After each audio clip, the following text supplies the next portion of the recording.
Imagine living in a world where money is never a problem. Money, how can you value it?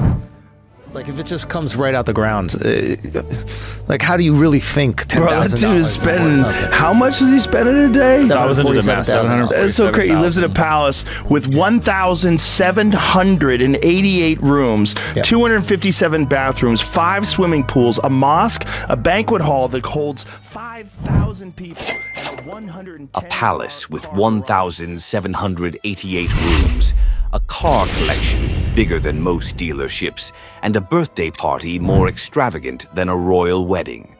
Welcome to the world of Sultan Hassanal, Bolkiah of Brunei, one of the richest monarchs on the planet. Also known as the Sultan of Brunei, he's the ruler of this little-known country in Southeast Asia and one of the richest people on the planet. You see, most billionaires like to keep a low profile for obvious reasons. They never want to flaunt their wealth. But the Sultan of Brunei, he doesn't believe in any of that. In fact, he's one of the craziest spenders that has ever lived. When the Sultan turned 50 years old in 1996, Africa's most powerful leaders. These visits give me a good opportunity to renew the long-standing and warm friendship. That friendship is being strained as Brunei installs a new Islamic Sharia law that punishes adultery, abortions, and same-sex relationships with flogging and stoning. But behind the glitz and glamour lies a darker, more complex story. A tale of absolute power, unimaginable wealth, and deep controversies. Today, we'll dive into the life of Sultan Hassanal Bolkiah, a ruler who created a paradise for himself, but do his people feel the same? It's people being stoned to death. Hello? It's all economic, you know? How big an economic impact will it have? Let's find out and see.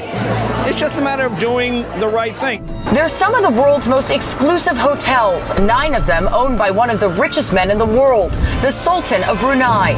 Effective today, his repressive government is calling for gay sex and adultery to be punishable by death. The move has been condemned by the U.S. State Department and the UN Secretary General. But actor George Clooney is taking aim at the Sultan's $20 billion fortune, calling for a boycott. He writes, "We're putting money directly into the pockets of men who choose to stone and whip to death their own citizens for being gay." Ellen and Elton John headlined the list of those boycotting the hotels. Brunei Darussalam, a tiny Southeast Asian nation, is one of the richest countries in the world. Thanks to its vast oil and gas reserves, it enjoys immense wealth. And at the center of it all is Sultan Hassanal Bolkiah, who wields complete control over the country's riches. But how does he spend it? In ways most of us can't even imagine. Happy to make their way to Brunei for the legendary celebration. Politicians, royal families, celebrities, they all came together in honor of the Sultan. Even Prince Charles stopped by to see what lengths the Sultan would go through for this foray. In the end, 60,000 people attended the grand finale of his birthday. Let's start with his home, the Nur al-Iman Palace, the largest residential palace in the world. With 1,788 rooms, 257 bathrooms, and a banquet hall that can host thousands. It's a true symbol of wealth and power. And that's just his residence. The Sultan also owns the world's largest car collection, boasting over 7,000 luxury vehicles, Ferraris, Lamborghinis, Rolls-Royces, even a custom-made Rolls-Royce coated in 24-karat gold for his wedding. But outside his palace, the people of Brunei live much simpler lives. The Sultan does provide free healthcare and education, but is that enough to bridge the vast gap between his opulent lifestyle and that of his people?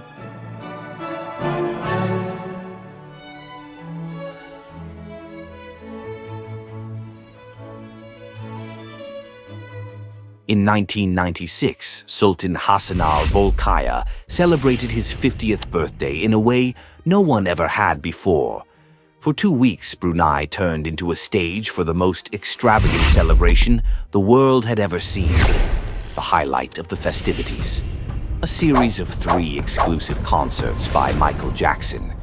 The Sultan paid a staggering $17 million for the King of Pop to perform, not just for VIP guests, but also for ordinary citizens.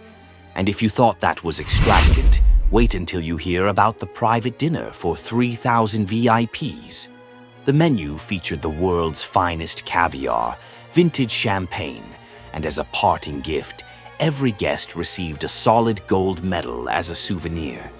The total cost of the birthday celebrations? $27 million, enough to buy 90 supercars. But for the Sultan, it was merely a drop in the ocean of his wealth.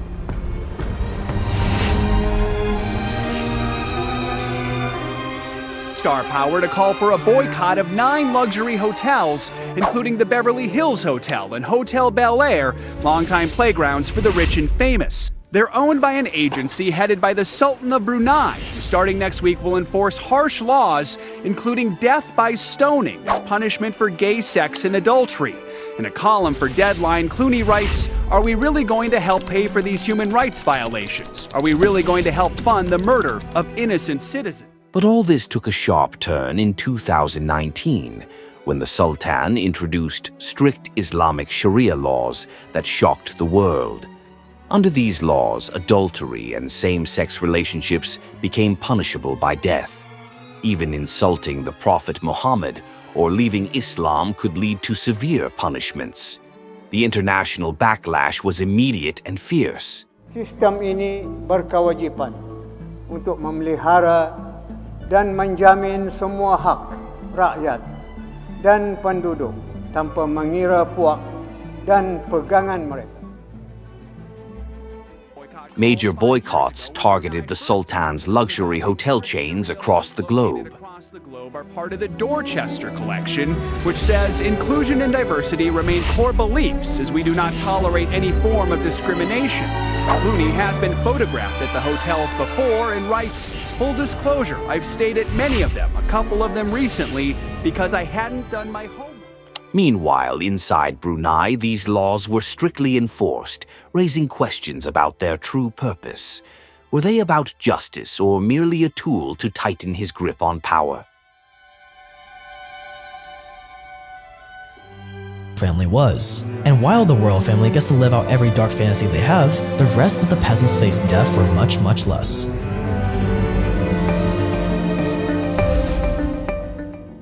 And if you think the Sultan was the only one living extravagantly, meet his brother, Prince Geoffrey Bolkiah, known as the Playboy Prince.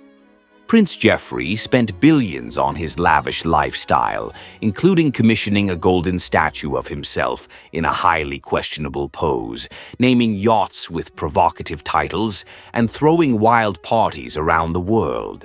But is the Sultan himself free from controversy?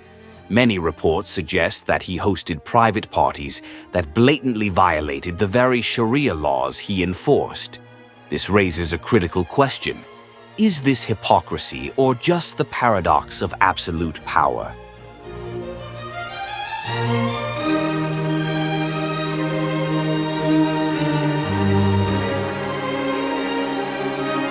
In 2001, Geoffrey was forced to auction off his personal possessions after using the country as a piggy bank, spending an average of $747,000 a day for 10 years, on top of the $17 billion in gifts to friends and family. Sultan Hassanal Bolkiah embodies two contrasting realities: limitless luxury and unyielding law. To some, he's a visionary leader who uses his wealth to maintain stability in Brunei. To others, he's the face of unchecked power and extreme opulence. What's your take? Is the Sultan a benevolent ruler or a symbol of excess? Share your thoughts in the comments below. Don't forget to like, subscribe, and hit the notification bell for more stories like this. See you in the next video.